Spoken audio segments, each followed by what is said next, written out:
Hi all, welcome to Study Win PSC. ഇന്ന് നടന്ന LD clerk എക്സാമിനേഷൻ്റെ മാത്സ് ക്വസ്റ്റ്യൻസ് ആണ് ഡിസ്കസ് ചെയ്യുന്നത്. ഫസ്റ്റ് ക്വസ്റ്റ്യൻ, ഒരു സമാന്തര ശ്രേണിയുടെ 12ാം പദത്തിൻ്റെയും 22ാം പദത്തിൻ്റെയും തുക 100 ആയാൽ ഈ ശ്രേണിയുടെ ആദ്യത്തെ 33 പദങ്ങളുടെ തുക എത്ര? സൊല്യൂഷൻ: ഒരു സമാന്തര ശ്രേണിയുടെ n-ാം പദം കണ്ടുപിടിക്കാനുള്ള ഫോർമുലയാണ് n-ാം പദം Tn = a plus n-1 into d. അപ്പോൾ ഇവിടെ ഒരു സമാന്തര ശ്രേണിയുടെ 12ാം പദത്തിൻ്റെയും 22ാം പദത്തിൻ്റെയും തുക 100. അപ്പം സമാന്തര ശ്രേണിയിലെ 12ാം പദം T12 = n പദങ്ങളുടെ എണ്ണമാണ്. അപ്പോൾ T12 = a plus n-1, 12 - 1 11d. T12 = a plus 11d. അതുപോലെ 22ാം പദം T22 = a plus 21d. 12ാം പദത്തിൻ്റെയും 22ാം പദത്തിൻ്റെയും തുക 100. അപ്പോൾ അത് T12 plus T22 = a plus 11d plus a plus 21d = 100 a plus a 2a, 11d plus 21d 32d, 2a plus 32d = 100. ഈ ശ്രേണിയുടെ ആദ്യത്തെ 33 പദങ്ങളുടെ തുക എത്ര? ഒരു സമാന്തര ശ്രേണിയിലെ ആദ്യത്തെ n പദങ്ങളുടെ തുക കണ്ടുപിടിക്കാനുള്ള ഫോർമുലയാണ് Sn = n/2 into 2a plus n-1 into d. Sn = n/2 into 2a plus n-1 into d. n പദങ്ങളുടെ എണ്ണമാണ്. അപ്പോൾ ഇവിടെ 33 പദങ്ങളുടെ തുക എത്രയെന്നാണ് കണ്ടുപിടിക്കേണ്ടത്. അപ്പോൾ n 33. അപ്പോൾ S33 = n/2 33/2 into 2a plus n-1 33 - 1 32d = അപ്പോൾ ഇവിടെ S33 = 33/2 into 2a plus 32d. 2a plus 32d അതിവിടെ 100 ആണ്. അപ്പോൾ ഇവിടെ വാല്യൂ സബ്സ്റ്റിറ്റ്യൂട്ട് ചെയ്യാം. 33/2 ഇൻറ്റു 100 = 33 ഇൻറ്റു 50 1650 ആണ് തുക. Answer option B. അടുത്ത ചോദ്യം, 27x ഡിവൈഡഡ് ബൈ 3² = 3/7 ആയാൽ എക്സിൻ്റെ വില എത്ര? Solution: 27x divided by 3² = 3/7. 27x = 3² right hand സൈഡിലോട്ട് മാറ്റുവാണ്. 3² ഇവിടെ ലെഫ്റ്റ് ഹാൻഡ് സൈഡിൽ ഡിവൈഡ് ചെയ്യുവാണ്. അപ്പോൾ റൈറ്റ് ഹാൻഡ് സൈഡിലോട്ട് പോകുമ്പോൾ മൾട്ടിപ്ലൈ ചെയ്ത് വരും. അപ്പോൾ ഇവിടെ 27x = 3/7 ഇൻറ്റു 3² = 3/9. അതായത് a⁻m ഇൻറ്റു a⁻n = a⁻m+n. അങ്ങനെയാണ് 3/9 വന്നത്.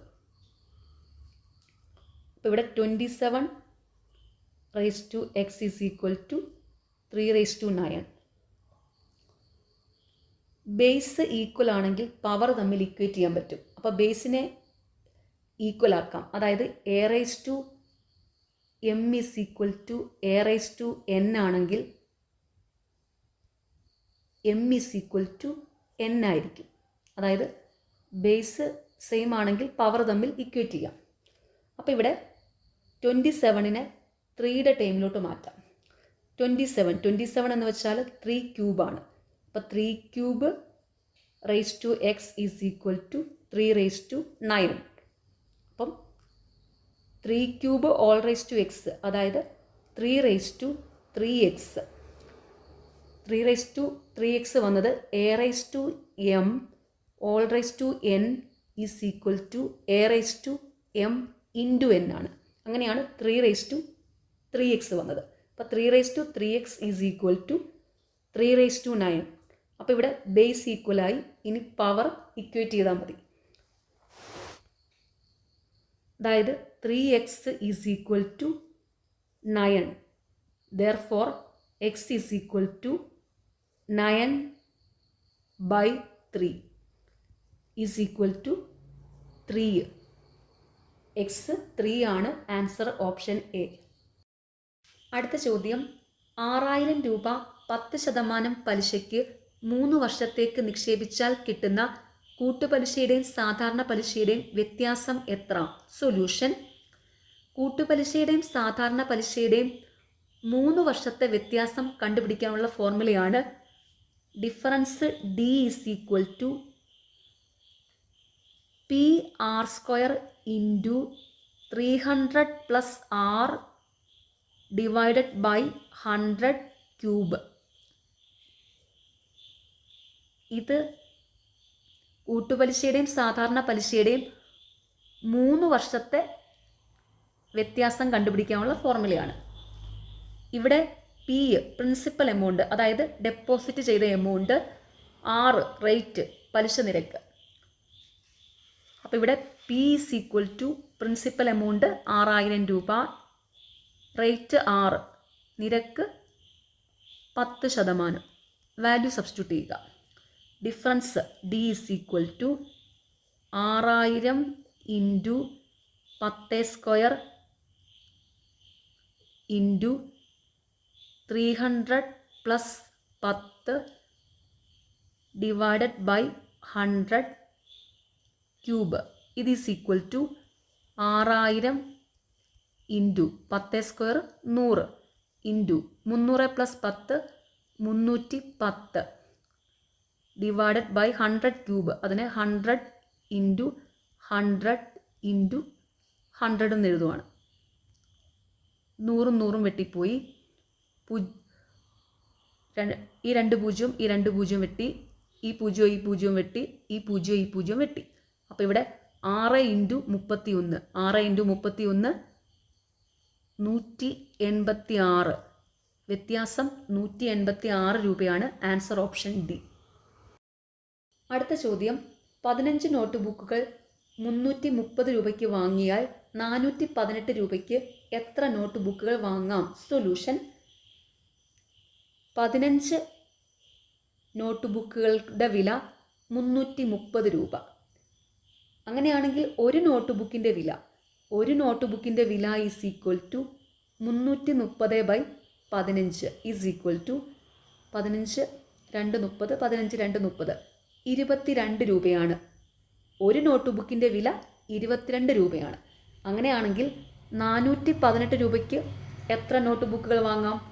418 ഡിവൈഡഡ് ബൈ 22. 2 കൊണ്ട് വെട്ടാം. 2 11 22, 2 2 4 0, 2 9 18. 11 കൊണ്ട് വെട്ടാം. 11 1 11, 99 ആകുമ്പോൾ 11 9 99. 19. 418 രൂപയ്ക്ക് 19 നോട്ട് ബുക്കുകൾ വാങ്ങാം. Answer option B. അടുത്ത ചോദ്യം, 16 സെൻറ്റിമീറ്റർ വശമുള്ള ഒരു സമചതുരത്തിനെ വളച്ച് 10 സെൻറ്റിമീറ്റർ വീതിയുള്ള ഒരു ചതുരമാക്കി മാറ്റിയാൽ അതിൻ്റെ വിസ്തീർണം. സൊല്യൂഷൻ: ചതുരത്തിൻ്റെ വിസ്തീർണം കണ്ടുപിടിക്കാനുള്ള ഫോർമുലയാണ് area A is equal to length into breadth. അതായത് വിസ്തീർണം ഈസ് ഈക്വൽ ടു നീളം ഗുണം വീതി.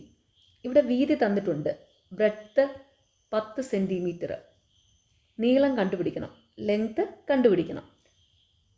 അപ്പോൾ ഇവിടെ 16 സെൻറ്റിമീറ്റർ വശമുള്ള ഒരു സമചതുരത്തിനെ വളച്ച് 10 സെൻറ്റിമീറ്റർ വീതിയുള്ള ഒരു ചതുരമാക്കി മാറ്റുവാണ്. അപ്പോൾ അതിൻ്റെ ചുറ്റളവ് തുല്യമായിരിക്കുമല്ലോ. അതായത് സമചതുരത്തിൻ്റെ ചുറ്റളവ് തന്നെയായിരിക്കും ചതുരത്തിൻ്റെയും ചുറ്റളവ്. അപ്പം സമചതുരത്തിൻ്റെ ചുറ്റളവ് 4a ഈസ് ഈക്വൽ ടു ചതുരത്തിൻ്റെ ചുറ്റളവ് 2 into L plus b. A സമചതുരത്തിൻ്റെ ഒരു വശത്തിൻ്റെ നീളം, L ചതുരത്തിൻ്റെ നീളം, ബി ചതുരത്തിൻ്റെ വീതി. വാല്യൂ സബ്സ്റ്റിറ്റ്യൂട്ട് ചെയ്യുക. 4 ഇൻറ്റു സമചതുരത്തിൻ്റെ വശത്തിൻ്റെ നീളം 16 is equal to 2 into L plus B തന്നിട്ടുണ്ട് 10. ഇതിൽ നിന്ന് L കണ്ടുപിടിക്കാം. 4 16 64 is equal to 2 into L plus 10. അപ്പോൾ ഇവിടെ L plus 10 is equal to 64/2 is equal to 32. Therefore length L നീളം is equal to 32 minus 10 22 centimetre. അപ്പോൾ ഇവിടെ area A is equal to length into breadth ആണ്. ചതുരത്തിൻ്റെ വിസ്തീർണമാണ് കണ്ടുപിടിക്കേണ്ടത്. വാല്യൂ സബ്സ്റ്റിറ്റ്യൂട്ട് ചെയ്യുക. Area A is equal to length 22 into breadth 10 is equal to 22 into 10 220 centimetre square. Answer option A. അടുത്ത ചോദ്യം, ഒറ്റയാനെ കണ്ടെത്തുക. 16 81 64 256 625. സൊല്യൂഷൻ. ഒറ്റയാൻ എന്ന് വെച്ചാൽ തന്നിരിക്കുന്നതിൽ ഒരെണ്ണത്തിനൊഴികെ ബാക്കി എല്ലാത്തിനും പൊതുവായ ഒരു സ്വഭാവം ഉണ്ടായിരിക്കും. അതിൽ നിന്ന് വ്യത്യസ്തമായതാണ് ഒറ്റയാൻ. അപ്പോൾ ഇവിടെ 16 81 64 256 625. ഇതിൽ 64 ഒറ്റയാൻ. കാരണം 64 ബാക്കി 4 സംഖ്യകളും ക്വാട്രിക്കാണ്. അതായത് പവർ 4 ആയിട്ടുള്ള സംഖ്യകളാണ് ബാക്കിയുള്ള 4 എണ്ണം. അതായത് ഒരു സംഖ്യയുടെ പവർ 2 ആണെങ്കിൽ അതിനെ സ്ക്വയർ എന്ന് വിളിക്കും. ഒരു സംഖ്യയുടെ പവർ 3 ആണെങ്കിൽ അതിനെ ക്യൂബ് എന്ന് വിളിക്കും. അതുപോലെ ഒരു സംഖ്യയുടെ പവർ 4 ആണെങ്കിൽ ആ സംഖ്യകളെ ക്വാട്രിക് എന്നാണ് വിളിക്കുന്നത്. അപ്പോൾ ഇവിടെ 16 is equal to 2⁴ is equal to 2 into 2 into 2 into 2 ആണ് 16. അതുപോലെ 81 ഈസ് ഈക്വൽ ടു 3⁴ ആണ്. Is equal to 3 into 3 into 3 into 3. 64 is equal to 4 cube ആണ്. 4 ഇൻറ്റു 4 ഇൻറ്റു 4. 256 4⁴ ആണ്. 4 ഇൻറ്റു 4 ഇൻറ്റു 4 ഇൻറ്റു 4. 625 5⁴ ആണ്. 5 ഇൻറ്റു 5 ഇൻറ്റു 5 ഇൻറ്റു 5. അപ്പോൾ ഇവിടെ 64 ഒഴികെ ബാക്കിയുള്ള 4 സംഖ്യകളും ക്വാട്രിക്കാണ്. 64 ഒരു ക്യൂബായിട്ടുള്ള സംഖ്യയാണ്. അപ്പോൾ ഇവിടുത്തെ ഒറ്റയാൻ 64 ആണ്. Answer option C. അടുത്ത ചോദ്യം, വിട്ടുപോയ സംഖ്യ കണ്ടെത്തുക. 7 25 61 121 ഡാഷ്. സൊല്യൂഷൻ. ഈ സീരീസ് എങ്ങനെയാണ് വന്നിരിക്കുന്നതെന്ന് മനസ്സിലാക്കുക. ഈ സീരീസ് വന്നിട്ടുള്ളത് 7 എന്ന് വെച്ചാൽ 2 ക്യൂബ് മൈനസ് 1. 2 cube 8 8 minus 1 7. 25 വന്നത് 3 cube minus 2. 3 cube 27 27 minus 2 25. 61. 4 cube minus 3. 4 cube 64 64 minus 3 61. 121. 121 5 cube minus 4. 5 cube 125. 125 minus 4 121. അപ്പോൾ ഈ സീരീസ് വന്നിട്ടുള്ളത് ഇങ്ങനെയാണ്: 2 cube minus 1, 3 cube minus 2, 4 cube minus 3, 5 cube minus 4. അപ്പോൾ ഇനി വരേണ്ടതോ 6 cube minus 5.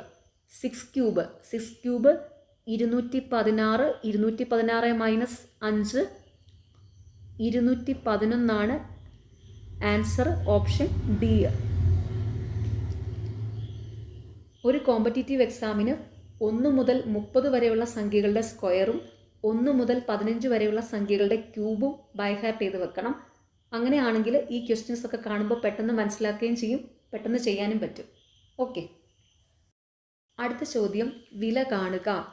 3000 divided by 5 square plus 1200 divided by 2 cube minus 2 square. Solution: 3000 divided by 5 square plus 1200 divided by 2 cube minus 2 square. അപ്പോൾ ഇത് 3000 divided by 5 square 25 plus 1200 divided by 2 cube 8 minus 2 square 4. ഇനി ഇത് solve ചെയ്യണം. Calculations എല്ലാം solve ചെയ്യേണ്ടത് BODMAS rule വെച്ചിട്ടാണ്. BODMAS, bracket of division, multiplication, addition, subtraction. അതായത് ബ്രാക്കറ്റിൽ എന്തെങ്കിലും കാൽക്കുലേഷൻ ഉണ്ടെങ്കിൽ അത് ആദ്യം ചെയ്യണം. എല്ലാ കാൽക്കുലേഷൻസും ചെയ്യേണ്ടത് ആദ്യം ഡിവിഷൻ ചെയ്യണം, പിന്നെ മൾട്ടിപ്ലിക്കേഷൻ, പിന്നെ അഡീഷൻ, പിന്നെ സബ്ട്രാക്ഷൻ. ഈ ഒരു ഓർഡറിൽ വേണം. അപ്പോൾ ഇവിടെ ആദ്യം ചെയ്യേണ്ടത് ഡിവിഷനാണ്. 3000 ബൈ 25. 25 10 250 അപ്പോൾ 25 12 ആയിരിക്കും 300. അപ്പം 3000 ബൈ 25 ആവുമ്പോൾ 120 പ്ലസ് 1200 ബൈ 8. 15 8 120. അപ്പോൾ 1200 ബൈ 8 150 മൈനസ് 4. ഇനി ഇവിടെ ആദ്യം ചെയ്യേണ്ടത് അഡീഷനാണ്. അപ്പം 120 plus 150 270. 270 minus 4 is equal to 266. Answer option B 266. അടുത്ത ചോദ്യം: 2007 ജാനുവരി 1 തിങ്കളായാൽ 2011 ജാനുവരി 1 ഏത് ദിവസം? സൊല്യൂഷൻ: 2007 ജാനുവരി 1 തിങ്കൾ. 2011 ജാനുവരി 1 ഏത് ദിവസമാണെന്നാണ് കണ്ടുപിടിക്കേണ്ടത്. തന്നിരിക്കുന്ന ദിവസത്തിന് ശേഷമുള്ള ദിവസമാണ് കണ്ടുപിടിക്കേണ്ടതെങ്കിൽ ഓഡ് ഡേയ്സ് കണ്ടുപിടിച്ചിട്ട് അത് ഈ തന്നിരിക്കുന്ന ദിവസത്തോടു കൂടി കൂട്ടിയാൽ കണ്ടുപിടിക്കേണ്ട ദിവസം കിട്ടും. അപ്പോൾ ഇവിടെ ആദ്യം ഓഡ് ഡേയ്സ് കണ്ടുപിടിക്കണം. ഒരു സാധാരണ വർഷത്തിൽ ഒരു ഓഡ് ഡേയ്സ് ആണ് ഉള്ളത്. ഒരു അതിവർഷത്തിൽ 2 ഓഡ് ഡേയ്സ് ആണുള്ളത്. അപ്പോൾ ഇവിടെ 2007 ജാനുവരി 1 മുതൽ 2011 ജാനുവരി വരെ മൊത്തം 4 വർഷമാണുള്ളത്. ഈ 4 വർഷത്തിൽ 3 സാധാരണ വർഷമുണ്ട്, ഒരു അതിവർഷമുണ്ട്. അതായത് ഇവിടെ 2008 ഒരു അതിവർഷമാണ്. അപ്പോൾ ഇവിടെ ഈ 4 വർഷത്തിൽ 3 സാധാരണ വർഷവും ഒരു അതിവർഷവും ഉണ്ട്. ഓഡ് ഡേയ്സ് കണ്ടുപിടിക്കാനായിട്ട് സാധാരണ വർഷത്തെ 1 കൊണ്ട് ഗുണിക്കുക, അതിവർഷത്തെ 2 കൊണ്ട് ഗുണിക്കുക. അതായത് സാധാരണ വർഷത്തിൽ ഒരു ഓഡ് ഡേയ്സ് ആണുള്ളത്, അതിവർഷത്തിൽ 2 ഓഡ് ഡേയ്സ് ആണുള്ളത്. അതുകൊണ്ടാണ് അങ്ങനെ ചെയ്യുന്നത്. അപ്പോൾ ഇവിടെ 3 × 1 പ്ലസ് 1 × 2 5 ഓഡ് ഡേയ്സ് ആണ് ഉള്ളത്.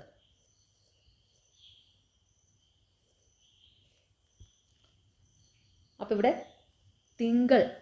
തിങ്കൾ പ്ലസ് 5 ശനിയാണ് ആൻസർ, ഓപ്ഷൻ സി. ഈ തന്നിരിക്കുന്ന ഇവിടെ ഇങ്ങനെ കിട്ടുന്ന ഈ ഓഡ് ഡേയ്സ് ഉണ്ടല്ലോ, ഈ ഓഡ് ഡേയ്സ് 7ൽ കൂടുതലോ ആണെങ്കിൽ 7 കൊണ്ട് ഡിവൈഡ് ചെയ്യുക, അപ്പോൾ കിട്ടുന്ന ശിഷ്ടമായിരിക്കും ഓഡ് ഡേയ്സ് ആയിട്ട് വരുന്നത്. 7ൽ താഴെ ആണെങ്കിൽ ആ കിട്ടുന്ന ദിവസമായിരിക്കും ഓഡ് ഡേയ്സ്. അതൊന്ന് ശ്രദ്ധിച്ചോണം. ലാസ്റ്റ് ക്വസ്റ്റ്യൻ, സിയുടെ മകനാണ് ബി, സിയും പിയും സഹോദരിമാരാണ്, പിയുടെ അമ്മയാണ് 6, 6ൻ്റെ മകനാണ് എഫ്, എന്നാൽ എഫ് ബിയുടെ ആരാണ്? സൊല്യൂഷൻ. ഇതൊരു ഫാമിലി റിലേഷൻ പ്രോബ്ലം ആണ്. ഫിഗർ വരയ്ക്കണം.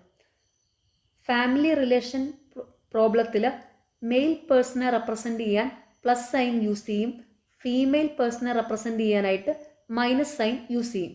ഇതൊന്ന് ഓർത്ത് വയ്ക്കണേ. അപ്പോൾ ഇവിടെ സിയുടെ മകനാണ് ബി, അപ്പോൾ സിയുടെ താഴെ ബി വരും. ബി മകനായതുകൊണ്ട് പ്ലസ് സൈന്. സിയും പിയും സഹോദരിമാരാണ്, അവർ സെയിം ജനറേഷൻ ആകുമ്പോൾ സിയുടെ നേരെ പി വരും. സിയും പിയും സഹോദരിമാരാണ്, അപ്പോൾ രണ്ടുപേർക്കും മൈനസ് സൈൻ കൊടുത്തു. പിയുടെ അമ്മയാണ് 6, പിയുടെ അമ്മയാണ് 6, അപ്പോൾ 6നും മൈനസ് സൈന്. പിയുടെ അമ്മയാണ് 6എങ്കിൽ 6ൻ്റെ 2 മക്കളാണ് സിയും പിയും, കാരണം സിയും പിയും സഹോദരിമാരാണ്. 6ൻ്റെ മകനാണ് എഫ്, 6ൻ്റെ മകനാണ് എഫ്, അപ്പോൾ എഫിന് പ്ലസ് സൈൻ കൊടുത്തു. 6ൻ്റെ മകനാണ് എഫ് എങ്കിൽ സിയും പിയും 6ഉം സഹോദരങ്ങളാണ്. അപ്പോൾ ഇവിടെ ചോദ്യം ഇതാണ്, എഫ് ബിയുടെ ആരാണ്? അതായത് എഫിൻ്റെ സഹോദരിയാണ് സി, സിയുടെ മകനാണ് ഇവിടെ ബി, അപ്പം എഫ് ബിയുടെ ആരാണ്? എഫ് ബിയുടെ അമ്മാവനാണ്. അതായത് എഫിൻ്റെ പെങ്ങടെ മോനാണ് ബി, അപ്പം എഫ് ബിയുടെ അമ്മാവൻ. Answer option C. ഓക്കെ, നിങ്ങൾക്ക് ഈ ചാനൽ ഇഷ്ടപ്പെടുന്നുണ്ടെങ്കിൽ സബ്സ്ക്രൈബ് ചെയ്യണം, സപ്പോർട്ട് ചെയ്യണം. താങ്ക്